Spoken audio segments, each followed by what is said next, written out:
ขออาราธนา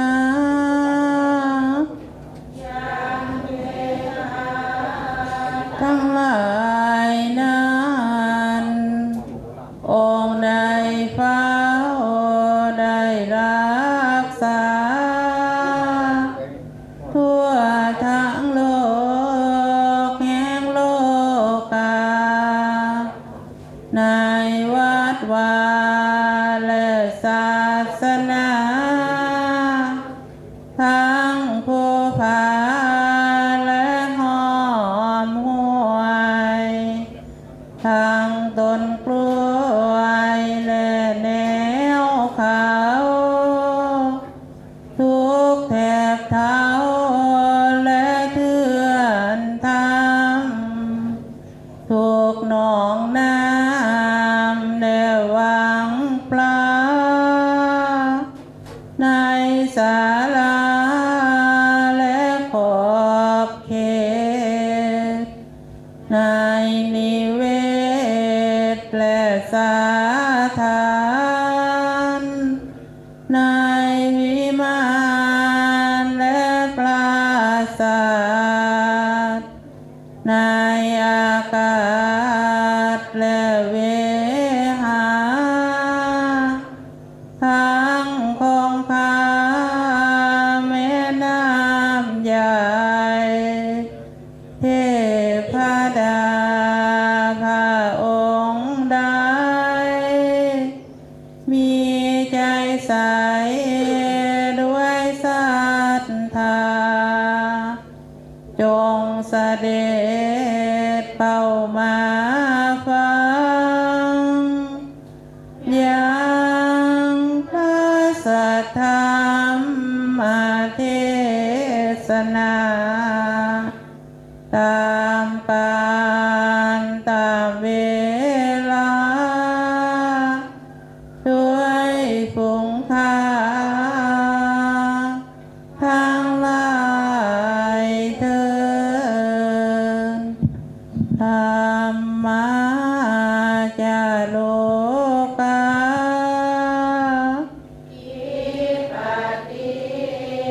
สัมปติกาดอัญชลีอันทิวาลังอายาจทาสันติทาสัตตาปาราชาคาชาติกาเทเสตุธรรมังอนุกรรมปิมังวาชากราบอาราธนาเจ้าค่ะขอนอบน้อมแด่องค์สมเด็จพระสัมมาสัมพุทธเจ้าผู้เป็นบรมครูของเทวดาและมนุษย์ทั้งหลายด้วยเสียงก้าวพร้อมทั้งพระธรรมและพระสงฆ์ขอถวายความเคารพและขอโอกาสจากหลวงพ่อครูบาอาจารย์พระเถรานุเถระทุกรูปและก็พระภิกษุทุกรูปทุกองค์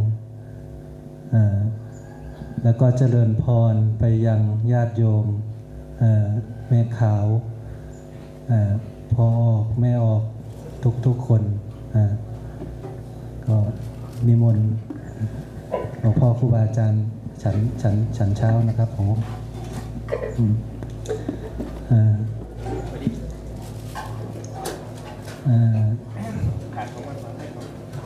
เศร้ามื้อนี้เนาะพ่อไม่ออกกะเป็นมือทำบุญเป็นมือที่สองของมืองานเป็นบุญหลายๆบุญเพิ่นร่วมกันในการจัดงานเกิดขึ้นพอใหญ่ไม่ใหญ่กลุ่มบ้านแสนสุขเนาะได้ปาลบ ได้คิดหามือเพื่อที่จะจัดงานขึ้นในช่วงเดือน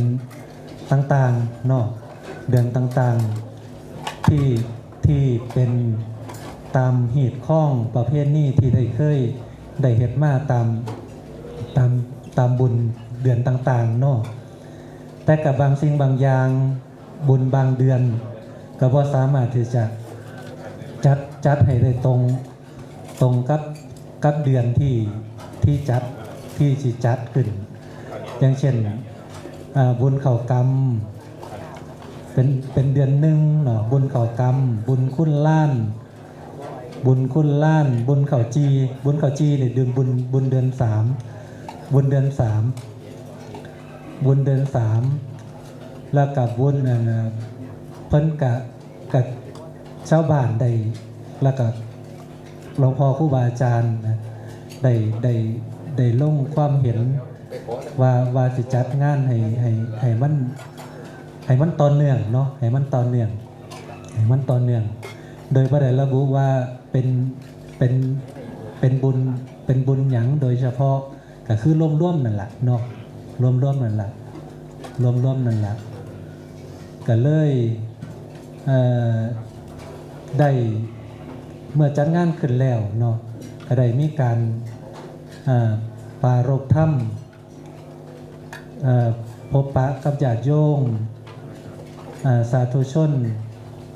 ในสิ่งละอันพันละน้อยนะได้พบปะในมื้อนี้อาตมาภาพนะได้รับฉันทานุมัติจากหลวงพ่อครูบาอาจารย์ได้มากล่าวในสิ่งละอันพันละน้อยเนาะได้พบปะเพื่อที่จะเป็นปฏิการตอบแทนข้าวปลาอาหารที่ญาติโยมได้นำมาถวายในงานบุญในครั้งนี้แล้วก็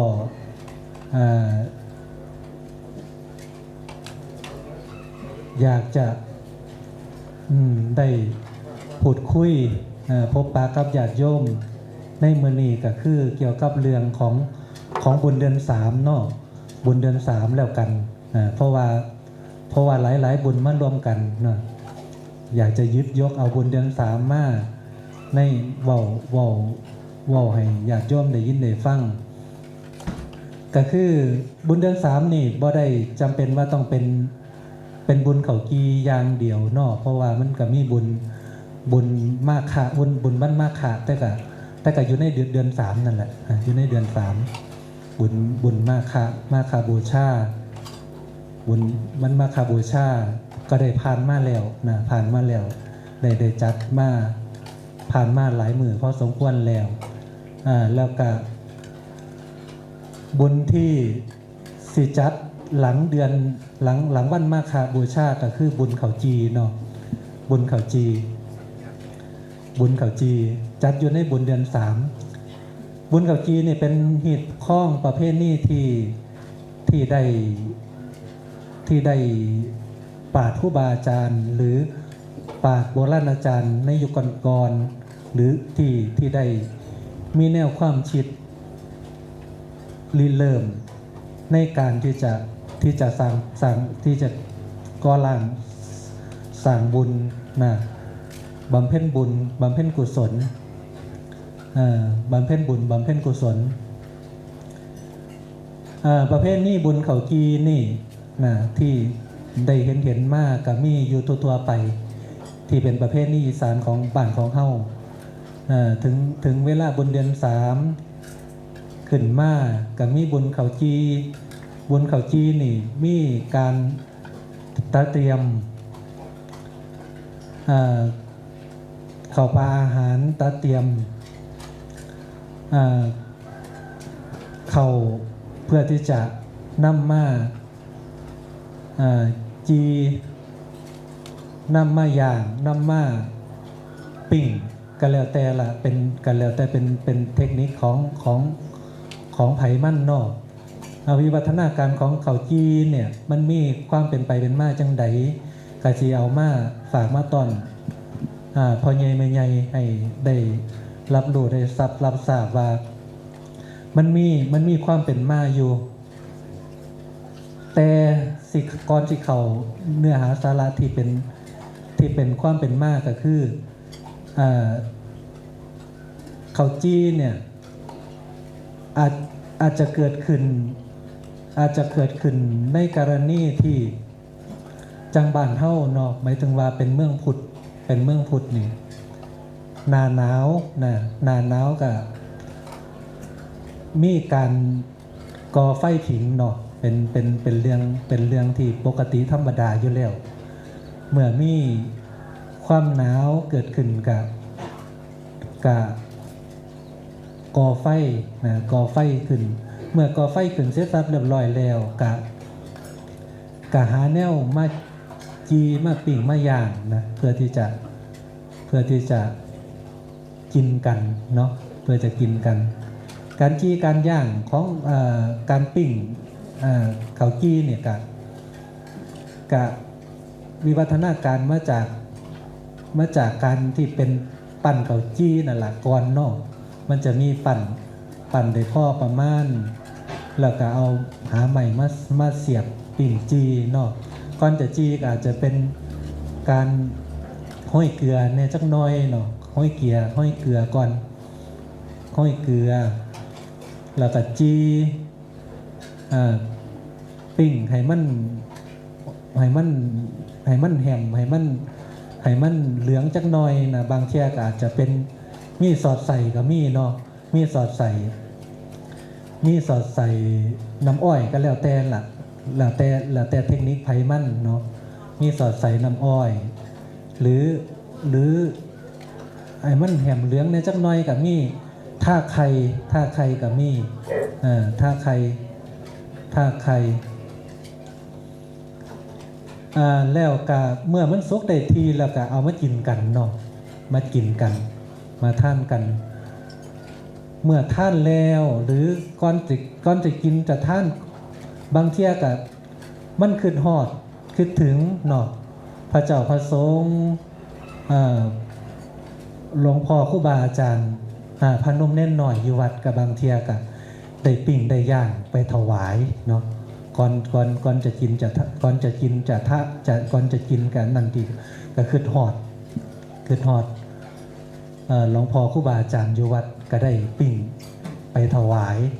นี่คือวัฒนธรรมที่ได้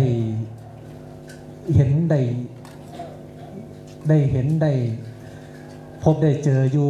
ตามท้องถิ่นต่างๆมาตั้งแต่สมัยใดยุคสมัยใดแล้วเนาะ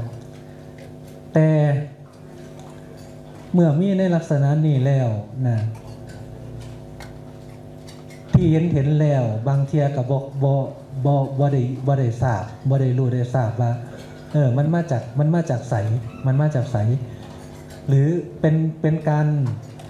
คิดค้นขึ้นเองบอกหรือในลักษณะใดแต่อาตมาก็สันนิษฐานได้ว่าเกิดจากก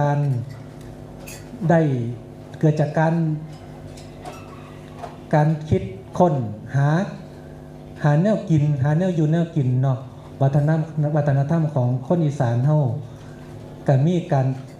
ารกินตื่นขึ้นมานี่อยากจะหาอีหยังกินมันง่ายๆเนาะหน้าหนาวก็สิหาการกับข้าวกับปลาที่มันปรุงสีอย่างยากแน่มันก็อาจจะลำบากเนาะมันอาจจะลำบากก็หาข้าวจี้นี่แหละเนาะหลังจากที่หุงข้าวซุกหอมๆแล้วก็หุงข้าวซุกหอมๆแล้วก็เอามาจีกินกันเนาะแบ่งลูกแบ่งหลานกินกันแต่มันมีที่มาบ่หมายถึงว่าพ่อใหญ่แม่ใหญ่เฮาหรือวัฒนธรรมคนอีสานเฮานี่อาจจะเอามาจีโดยการที่จะเอามากินแบบให้มันสะดวกสบายในการกินการกินกันอันนั้นให้สะดวกสบายแน่แต่ แต่ความเป็นไปเป็นมามันมีนะในขังพุทธการในขังพุทธการก็คือมีนางท่าสีคนหนึ่งเนาะมีนางท่าสีคนหนึ่งชื่อว่านั่งปุณณท่าสีชื่อว่านั่งปุณณท่าสีเป็นคนอยากจนนะเป็นคนอยากจนเป็นคนอยากแข่งแสนเข็นเนาะบ่ค่อยมีอันจะกินเนาะบ่มีอันจะกินเพราะว่าการที่นั่งได้เป็นคนทุกข์แค้นแสนเข็นในลักษณะนี้ก็เลยได้ไปเป็นคนใส่เนาะเป็นคนใส่ของเศรษฐีชาวเมืองราชคฤห์เนาะชาวเมืองราชคฤห์ไปเป็นคนใส่ของเศรษฐีแล้วนะเป็นคนใส่ของเศรษฐีแล้วเศรษฐีกะใส่นั่งนี่ไปตำเข่าเนาะไปตำเข่าไปซ่อมเข่าเนาะนั่งก็ได้ซ่อมตำตอนกลางเว้นก็ตำจนนั่นแต่มันก็บ่แล้วมันหลายตำแล้วก็ตำยังเว้นบ่เสร็จก็ต้องจุดไฟตำอีกละบัดนี้เนาะจุดไฟตำตอนกลางคืนก็ตำจนเมื่อยล้าคนละเนาะหมายถึงว่าค่อยแล้วเสร็จตื่นเช้าขึ้นมานั่งก็เมื่อตำเข่าได้แล้วกับบ่ได้เอาข้าวสารเด้บ่ได้เอาข้าวสารในการที่จะเอามาจีมาปั่นมาจีเอาห้ำเนาะเอาล่ำเฮาเอาห้ำมาจีมาปิ่งมาย่างเนาะปิ้งย่างเสร็จสับเรียบร้อยแล้วก็มันหอมได้ที่แล้วก็ว่าสิเอาไว้กินนั่นล่ะเนาะบ่ได้ว่าวัตถุประสงค์ว่าสิมีกระจิตกระใจว่าสิให้ท่านก่อนดอกเจ้าของจีเนี่ยก็คือหมายถึงว่าเจ้าของเป็นคนอยากจนเนาะก็หมายถึงว่าสิไปหาแนวใดที่มันกินที่เป็นของปันนี่ที่เป็นราคาแพงเนี่ยมันกะหาบ่ได้เนาะก็เอาห้ำนั่นล่ะมาจีเสร็จสับเรียบปั่นจีหรือสิเป็นจีเป็นแบบบีจีเป็นแผ่นกันแล้วแต่ล่ะเนาะเป็นในลักษณะของเป็นเขาจีเขาปิ้งเขาจีเขาปิ้งแม่จีเสร็จสับเรียบร้อยแล้วก็ห่อใส่ผ้าเจ้าของใส่ชายพกใส่ผ้าเจ้าของเนาะใส่ผ้าเจ้าของแล้ววันนี้ก็ยังบ่ทันได้กินเพราะว่ามันบ่ทันมีน้ำเนาะมันบ่ทันมีน้ำกันหมายถึงว่าก็ว่าสิกินเลยกับที่จักสิจังใดน่ะนะมันก็เลยเดินทางเนาะเดินทางไปเพื่อที่จะไปหาน้ำกินแล้วก็สิกินน้ำพร้อมในลักษณะนั้นเนาะในลักษณะนั้นเมื่อเดินไปในระหว่างทางเนาะเดินไปในระหว่างทางกันแล่มไปเห็นองค์สมเด็จพระสัมมาสัมพุทธเจ้าเนาะกับพระอานนท์นะท่านเสด็จเดินบิณฑบาตเนาะบิณฑบาตเมื่อเห็นแล้วก็เกิดความเลื่อมใสเนาะเลื่อมใสเกิดขึ้นนะเลื่อมใสเกิดขึ้นก็เลยมาหวนคิดว่าโอ้ยสมัยแต่ยุคแต่ก่อนเก่าในอดีตชาติก็คือสิบ่ได้สร้างน้ำทำบุญบ่ได้ประกอบการบุญการกุศลใส่บาตรหยาดน้ำปันไดหรือบ่ได้ทำเลยบ่ได้ทำเลยศาสตร์นี่เกิดมากก็เลยเป็นทาสสีเป็นคนจนรับใส่เขาไปเพื่อที่จะเลี้ยงปากเลี้ยงท้องเนาะเลี้ยงปากเลี้ยงท้องแล้วหมายถึงว่าเมื่อเฮาบางเทียมีท่านแล้วมีของที่สิท่านกับหาพระเจ้าพระสงฆ์บ่ได้กับมีคือกันทำให้เทียกับมีพระเจ้าพระสงฆ์แต่เจ้าของเป็นคนยากแค้นแสนเข็ญเป็นคนยากจนเป็นทาสสีกับว่าสามารถที่จะห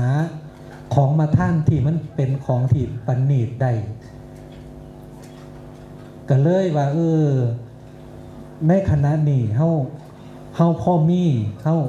ฮามีอยู่เฮามีข้าวปิ้งมีข้าวจีนี่แหละสิได้เอาไปท่านในกับองค์สมเด็จพระสัมมาสัมพุทธเจ้าแล้วก็ได้น้อม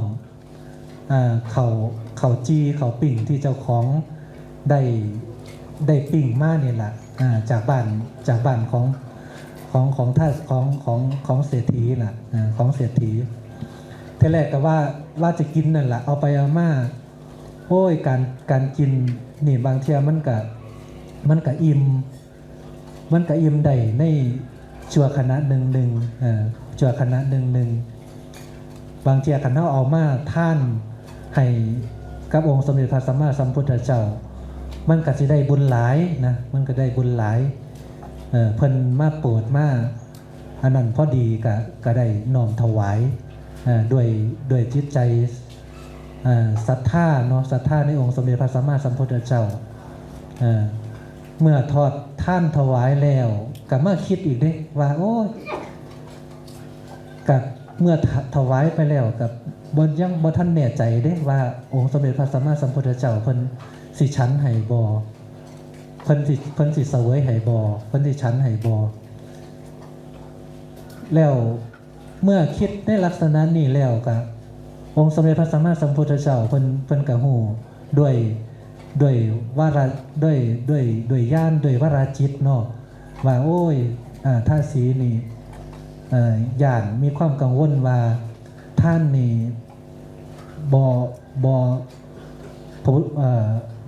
สิบ่ได้ฉันให้สิเอาไปให้กับหมากับนกหมูปูปีกได้กินได้อันนั้นอันนี้บางเที่ยก็เห็นคิดว่าเห็นท่านอันบ่ปานนี้ก็สิบ่ฉันให้ในลักษณะนี้นะแต่พระพุทธเจ้าเพิ่นก็เลยโหด้วยว่าละจิตในลักษณะนี้แล้วก็เลยมองก็เลยแนมไปหาพระอานนท์เป็นให้รู้ฮู้นะให้ฮู้ว่ากับสิชั้นให้พระอานนท์นี่ให้พระอานนท์เถระนี่ได้ปูอาสนะลงในตรงนั้นก็ได้นั่งชั้นให้ชั้นเสร็จสับเรียบร้อยแล้วก็มีการได้อนุโมทนากถาเนาะอนุโมทนากถาเทศโปรดนั่งผลนท่าสีในขณะนั้นนะให้เกิดความอิ่มเอมเป็นปีดาในถ้ำเมื่อได้ทำท่านแล้วก็ได้ฟังถ้ำมกถาขององค์สมเด็จพระสัมมาสัมพุทธเจ้าในครั้งนั้นนั่งก็ได้เป็นบรรลุเป็นพระโสดาบันเนาะบรรลุเป็นโสดาบันบรรลุเป็นโสดาบันบรรลุเป็นโสดาบันแล้วในการที่นั่งได้ลมหายตายจากไปสู่ปรโลกเบื้องหน้าก็ได้ไปเกิดในสวรรค์สันดุสิตเนาะสวรรค์สันดุสิตด้วยอำนาจของผลท่านที่ได้ถวายกับพระพุทธเจ้าเนาะพระองค์สัมมาสัมพุทธเจ้าทั้งที่เป็นของที่บ่ปานนีตหยังหลายนะเป็นแค่ข้าวจีเป็นแค่ข้าวปิ้งเป็นแค่ข้าวปิ้งเพียงแค่คันหมายถึงว่าสิมาถือเอาในยุคปัจจุบันก็ว่าเป็นของเหลือสำหรับคนอีสานเฮาเนาะของเหลือสำหรับคนอีสานเฮาข้าวจีข้าวปิ้งเนี่ยคันได้กินเข้าไปกับอิ่มแท่นทุกสิ่งทุกอย่างเลยก็ว่าได้นะบ่ต้องหาหยังหลายแล้วบ่ต้องได้หาหยังหลายนางก็ได้ไปเกิดอยู่ในสันดุสิตเนาะสวรรค์สันดุสิตมีอยู่ในวิมานทองอยู่ในวิมานทอง เทพบุตรเทพธิดาล้อมหอมล้อมเนาะนี่ด้วยอำนาจของบุญกุศลในการถวายถอดท่านกับองค์สมเด็จพระสัมมาสัมพุทธเจ้าอันนี้คือประวัติความเป็นมาแล้วมาเบิ่งความเป็นมาในวัฒนธรรมของคนพุทธเฮาเบิ่งว่าแนวทางการปฏิบัติหรือแนวความคิดเป็นหยังถึงได้วัฒนธรรมหรือขนบธรรมเนียมประเพณีในการที่จะต้องรับวัฒนธรรมมาจีเข่าเพื่อที่จะถวายทำบุญถอดท่านในบุญเขาจีก็คือเล่งเห็นถึงประวัติความเป็นมาในลักษณะนี้แหละเนาะถึงใดมาจีเข่าได้มาถวายถอดท่านแต่การประเภทนี้จริงๆเนี่ยการจีเข่าประเภทนี้บุญเขาจีเนี่ยโบราณจริงๆก็คือได้ส่วนมากก็ไปร่วมกันอยู่ที่วัดเนาะอยู่ที่วัดในมืองานแต่ก่อนจะไปร่วมกันก็ต้องมีการตะเตรียมนะเตาเตรียมเข่าตะเตรียมฟืนผู้นี่มีเข่าเกามาห่วมกันมาหนึ่งมาปิ่งมาจีกันนะถวายพระเจ้าพระสงฆ์นะถวายพระเจ้าพระสงฆ์ได้ครบได้ฉันได้ครบได้ฉันแต่ประเภทนี้เขาจีเฮ้าก็ได้สืบทอดมาโดยยึดประเภทนี้ของจากต้นกำเนิดจากนั่งท่าสีนี่แหละนั่งปุณณท่าสีนี่แหละในครั้งพุทธกาลได้เอามาสืบต่อได้เอามาสืบต่อได้เอามาเป็นเหตุข้องประเภทนี้ในการประพฤติปฏิบัติในการประพฤติปฏิบัติแต่กับบางเขตก็อาจจะประเภทนี้บางสิ่งบางอย่างเนาะในหีดข้องในหีด12เดือนนี่บุญประจำปีแต่ละเดือนนี่ก็ได้หายไปเพราะว่าบ่ได้สืบทอดกับมีหลายหมู่บ้านหลายจังหวัดแต่ถ้าสามารถที่จะดำรงคงอยู่ได้ให้มีตามเหตุตามข้องแต่ละเดือนแต่ละปีนี่ได้มีการเฮ็ดบุญแต่ละเดือนให้เกิดขึ้นการนับว่าเป็นการดีเพราะว่าการทำบุญให้ท่านแต่ละเดือนนี่ก็เป็นเหตุข้องประเภทนี้การปฏิบัติเหตุข้องประเภทนี้ปฏิบัติที่มันเป็นกุศโลบายในการประกอบการบุญการกุศลถ้าบ่มีบุญประจำเดือนต่างๆที่เป็นหีด12ข้อง14แล้วกับบางเทียเฮาก็คิดบ่พอว่าบ่ฮู้ว่าจักสิทำบุญจังใดนะบ่ฮู้ว่าประเภทนี้แนวทางการปฏิบัติในทางพุทธศาสนานี่สิประกอบการบุญการกุศลจังใดเมื่อมีขึ้นแล้วอย่างเช่นบุญเขาจีนเนี่ยก็สิได้ร่วมกันทำบุญทำกุศลด้วยร่วมกันทำบุญทำกุศลแต่บุญต่างๆประเภทนี้ต่างๆที่เกิดขึ้น ก็ได้สืบทอดไว้พ่อใหญ่แม่ใหญ่ก็ได้สืบทอดไว้มาถึงรุ่นลูกรุ่นหลานได้สืบทอดเพราะว่าบุญกุศลนี่มันสิเป็นเสบียงเนาะเป็นเสบียงเป็นเสบียงติดตามตัวเฮาไปในภพทุกชาติเนาะทุกภพทุกชาติบางเทียการให้ท่านธรรมดานี่กะยังบ่ยังขัดอยู่ในระดับหนึ่งการให้ท่านกะขัดอยู่ในระดับในระดับหนึ่งเมื่อให้ท่านแล้วกายทิ้งการรักษาศีลนะการรักษาศีลสิเป็นศีล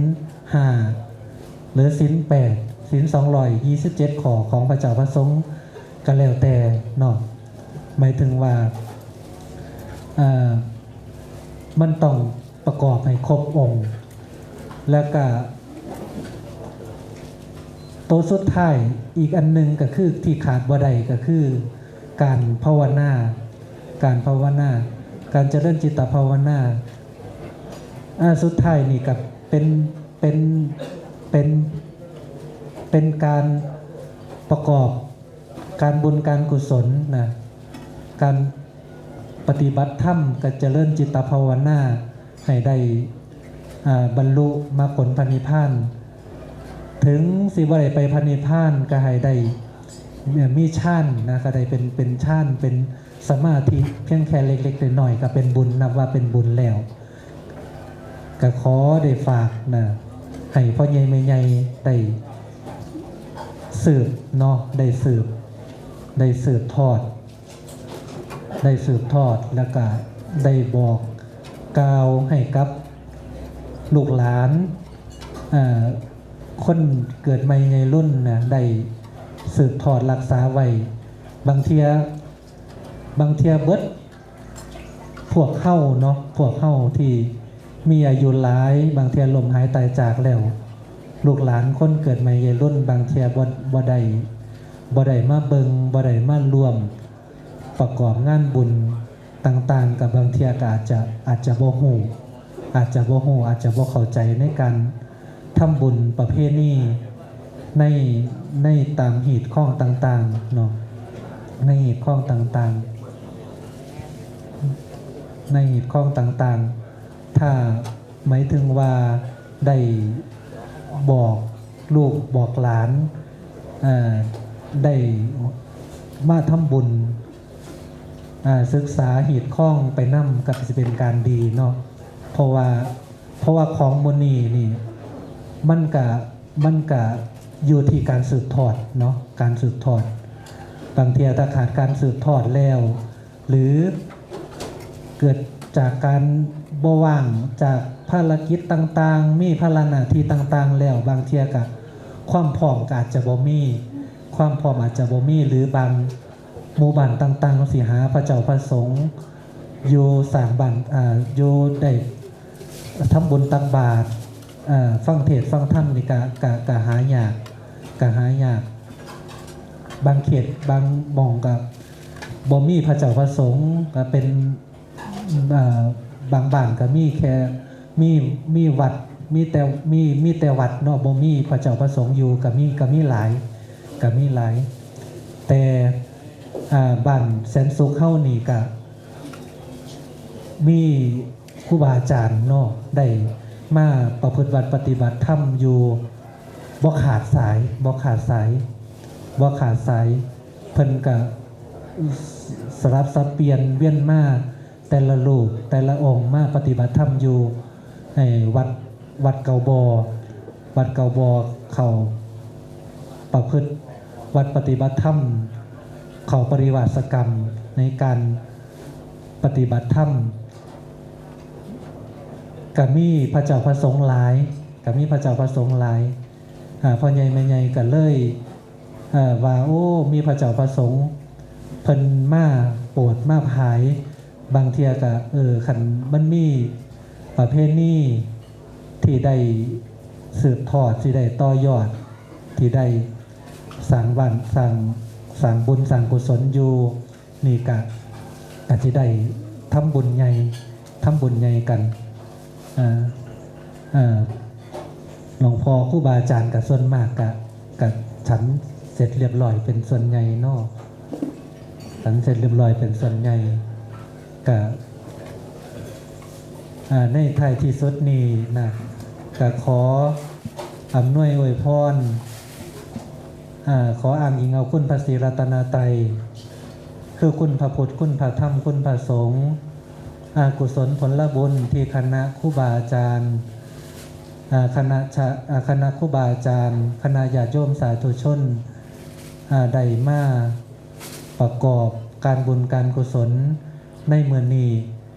ก็ขอให้